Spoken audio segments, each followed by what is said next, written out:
నమస్తే. విదేశాల్లో డాన్ ఉంటాడు. డాన్ ప్రధాన అనుచరుడు ఇండియాకి వస్తాడు. డ్రగ్ డీల్ సెట్ చేస్తాడు. లోకల్ పెడ్లర్స్కు సరుకు అప్పగించి కోట్ల రూపాయలు ట్రాన్సాక్షన్ చేయించుకుని వెళ్ళిపోతాడు. లోకల్ పెడ్లర్స్ సిటీ మొత్తం డ్రగ్స్ సరఫరా చేస్తూ ఉంటారు. ఇదేదో mafia back drop cinema story అనుకుంటున్నారా? సినిమాటిక్ రేంజ్లో డ్రగ్స్ దందా నడుపుతున్న ఇంటర్నేషనల్ డ్రగ్ ముఠాను పట్టుకున్నారు హైదరాబాద్ పోలీసులు. ఎవరా కింగ్ పిన్? ఇంతకు ఆ డాన్ ఎవరు? డ్రగ్ డీల్ ఎలా జరుగుతుంది? పోలీసులు ఎలా ఛేదించారు? ఇదే ఇవాల్టి రియల్ స్టోరీ. డ్రగ్స్ చెప్పటానికి రెండక్షరాలే, కానీ ఇండియాలో వేల కోట్ల రూపాయల బిజినెస్ మూడో వ్యక్తికి తెలియకుండా సరిహద్దులు దాటిస్తారు. ఆ తర్వాత గుట్టు చప్పుడు కాకుండా పెడ్లర్స్కు చేరుతుంది. అక్కడి నుంచి చేరాల్సిన వారికి చేరిపోతుంది. ఎవరి నుంచి వస్తుందో, ఎక్కడి నుంచి వస్తుందో మూడో కంటికి చిక్కకుండా జాగ్రత్తలు తీసుకుంటారు.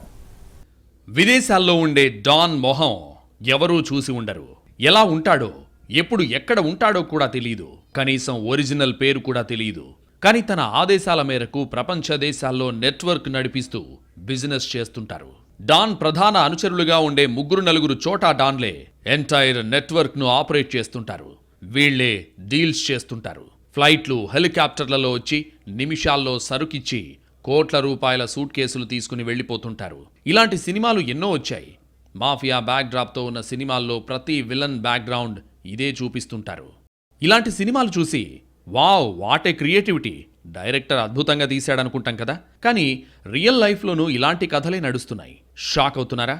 వరల్డ్ వైడ్గా ఎంతో మంది డాన్లు ప్రపంచ దేశాలను శాసిస్తున్నారు.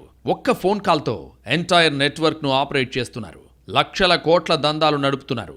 నిజం చెప్పాలంటే సినిమాల్లో చూపించేది కేవలం 1% మాత్రమే. అడ్డొచ్చిన వాళ్ల శవాలు కూడా దొరకకుండా మాయం చేస్తారు పోలీసులు, ప్రభుత్వాలు వీళ్ల ముందు జుజుబి. ఇలాంటి ఓ అంతర్జాతీయ నెట్వర్క్ను ఛేదించారు హైదరాబాద్ పోలీసులు. పక్కా ప్లాన్తో నెలల తరబడి వివరాలు సేకరించి ఆరా తీసి కూపీలాగారు. కస్టమర్ల నుంచి పెడ్లర్లను, పెడ్లర్ల నుంచి డీలర్లను, డీలర్ల నుంచి నెట్వర్క్ ఆపరేటర్లు, వాళ్ల వెనకున్న మాఫియా డాన్ల వరకు ఎంటైర్ డేటా సేకరించారు. సమయం కోసం వేచి చూశారు, కాపు కాచారు. Every dog has a day అన్నట్టు పోలీసుల టైం వచ్చింది. డ్రగ్స్ ముఠా ఆట కట్టించారు. హైదరాబాద్లో ఇటీవల పట్టుబడ్డ డ్రగ్ పెడ్లర్ల వెనకున్న నెట్వర్క్ పరిశీలిస్తే సినిమాటిక్ రేంజ్లో ఉంది. ఈ ముఠాకు సంబంధించి పోలీసులు సంచలన విషయాలు బయటపెట్టారు. ఆఫ్రికా దేశాల నుంచి డ్రగ్స్ తీసుకొచ్చి ఇండియాలో విక్రయిస్తున్న ముఠా కార్యకలాపాలను తెలంగాణ యాంటీ నార్కోటిక్ బ్యూరో ఛేదించింది. నైజీరియాకి చెందిన అనోహా బ్లెస్సింగ్ ఇండియా వ్యాప్తంగా డ్రగ్స్ దందా నడిపిస్తోంది.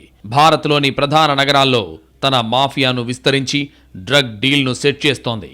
ఈ తరహాలో ఇప్పటివరకు 20 సార్లు ఇండియా వచ్చి డ్రగ్స్ విక్రయించిన ఏ స్టేట్ పోలీసులు కూడా అనోహా బ్లెస్సింగ్ను గుర్తించలేకపోయారు. చివరకు తెలంగాణ పోలీసుల వలలో చిక్కింది ఈ డ్రగ్ తిమింగళం. నార్సింగ్లోని ఓ ఫ్లాట్లో అనోహా బ్లెస్సింగ్ను తెలంగాణ యాంటీ నార్కోటిక్ బ్యూరో అదుపులోకి తీసుకుంది. అనోహాతో పాటు మరో 4 డ్రగ్ పెడ్లర్లను కూడా అరెస్ట్ చేసింది. వారి నుంచి 35 లక్షల విలువైన 199 గ్రాముల కొకైన్ స్వాధీనం చేసుకున్నారు. ఈ 5గురిని విచారించిన పోలీసులు సంచలన విషయాలు బయటపెట్టారు. ఈ నెట్వర్క్ దందాలు విని పోలీసులే షాక్ అయ్యారు. అంతర్జాతీయ స్థాయిలో డ్రగ్స్ దందా నడుపుతున్నట్లు తెలుసుకుని ఖంగు తిన్నారు. ముఠా కార్యకలాపాల వెనుక నైజీరియాకు చెందిన డ్రగ్స్ కింగ్ పిన్ ఉన్నట్లు గుర్తించారు. ఆ డ్రగ్ డాన్ ఎవిన్ ఎబుకా. అతడి ఆదేశాలతో ఈ డ్రగ్ నెట్వర్క్ ఆపరేట్ అవుతున్నట్లు తేల్చారు.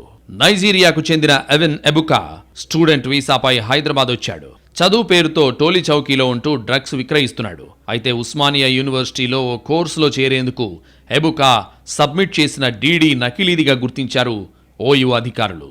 దీంతో ఎబుకాపై కేసు నమోదు చేసి పోలీసులు అదుపులోకి తీసుకున్నారు. ఎబుకా అసలు విషయం తెలియని పోలీసులు పెట్టి కేసు నమోదు చేశారు. దీంతో కొన్ని రోజుల్లోనే బయటకొచ్చాడు ఎబుకా. హైదరాబాద్ పోలీసులు ఎబుకాపై నజరు పెట్టడంతో జాగ్రత్త పడిన ఎబుకా ఢిల్లీ, బెంగళూరు, గోవాలకు మకాం మారుస్తూ వచ్చాడు.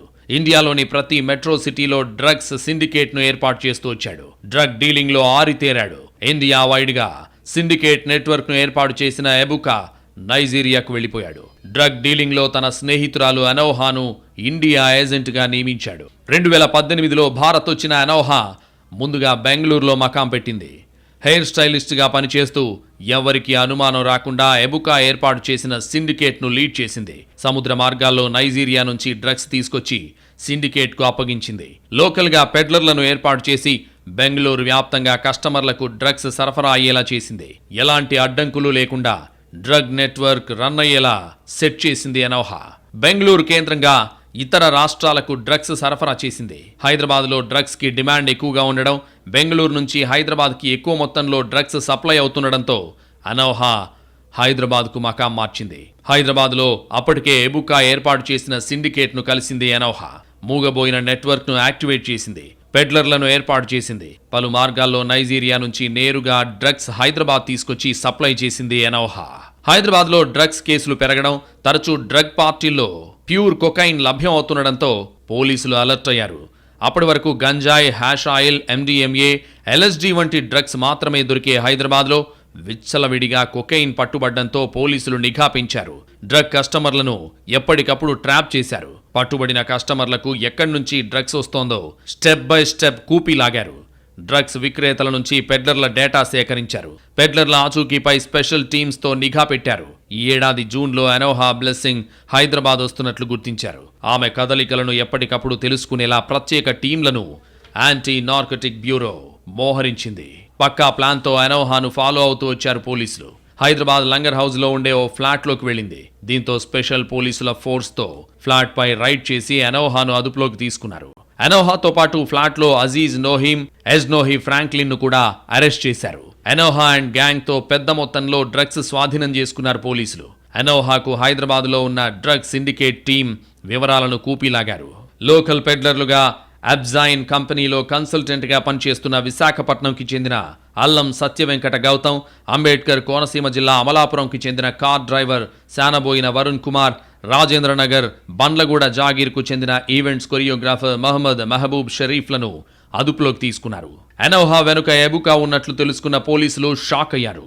భారత్లోని ప్రధాన నగరాలకు డ్రగ్స్ సప్లై చేస్తున్న ఎబుకా నెట్వర్క్ ఛేదించడంలో సక్సెస్ అయ్యారు పోలీసులు. కానీ అనోహా పట్టుబడ్డంతో ఎబుకా తన మకాం మార్చేశాడు. ప్రస్తుతం నైజీరియాలోనే ఉన్నాడా, వేరే దేశాలకు పారిపోయాడా?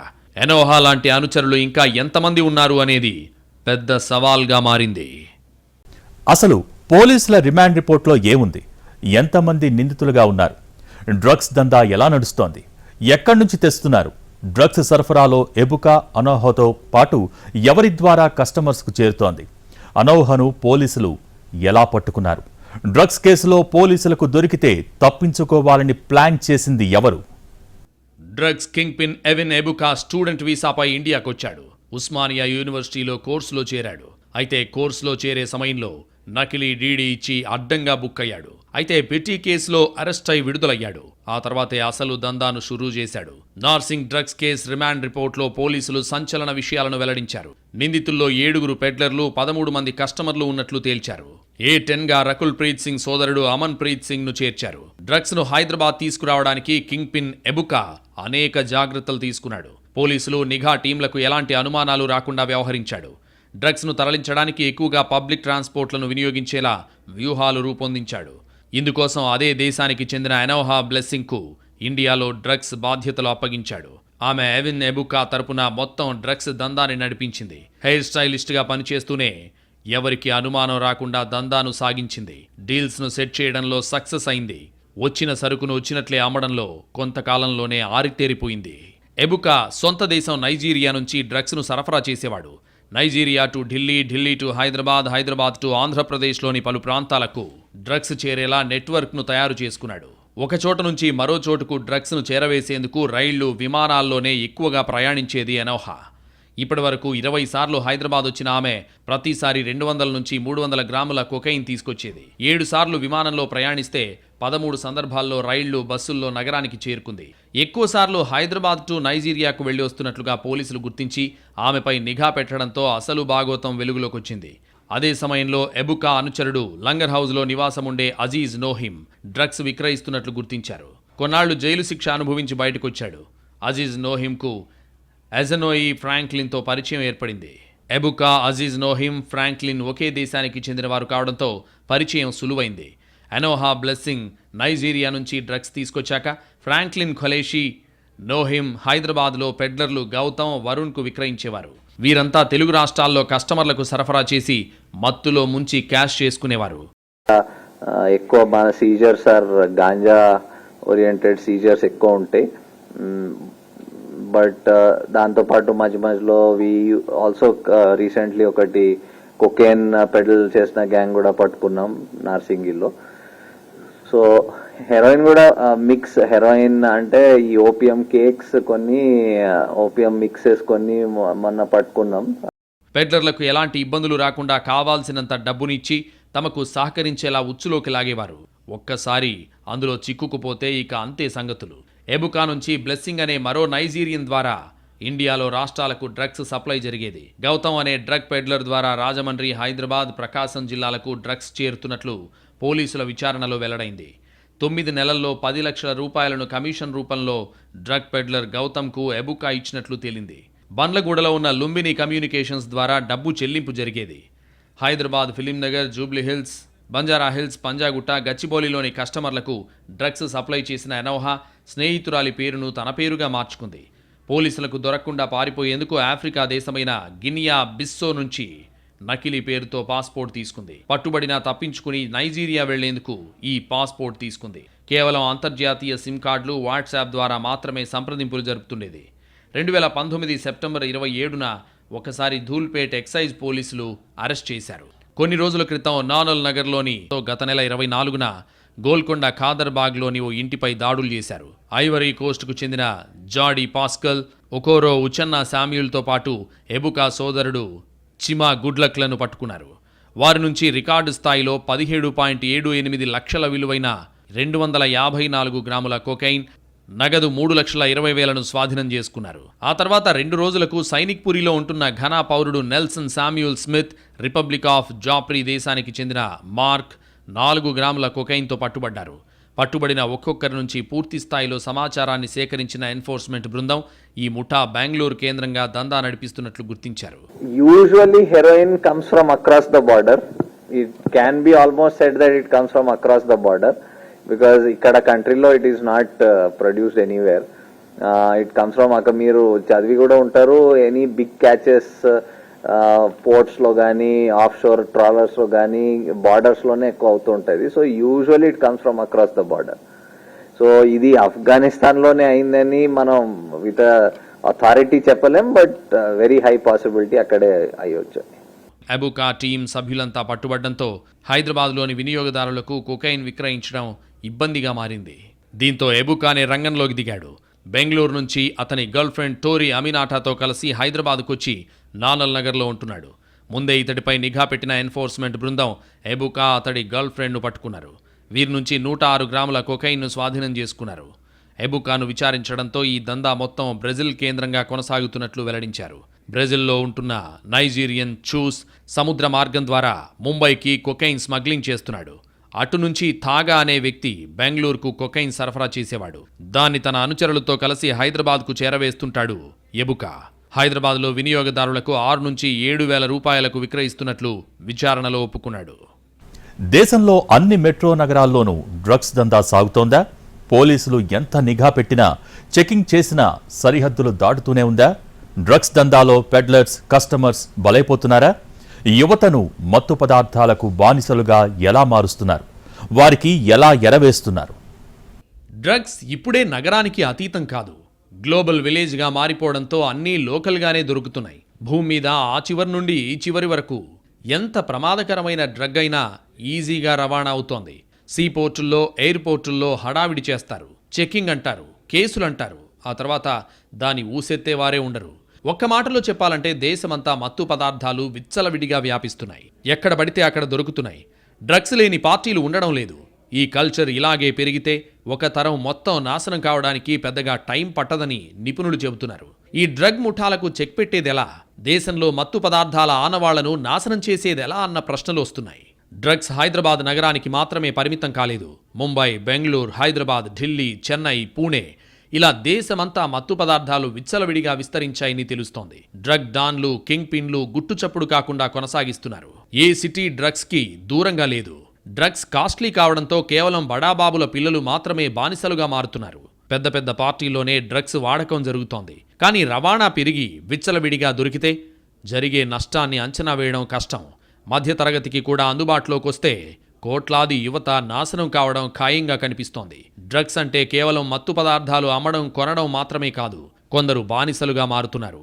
దీని వెనుక మాఫియా ఉంటోంది. రవాణా చేయడానికి అడ్డదారులు దొరుకుతున్నాయి. చెకింగ్కి దొరకకుండా జాగ్రత్తలు తీసుకుంటున్నారు. పోలీసుల కళ్లుగప్పి సరిహద్దులు దాటిస్తున్నారు.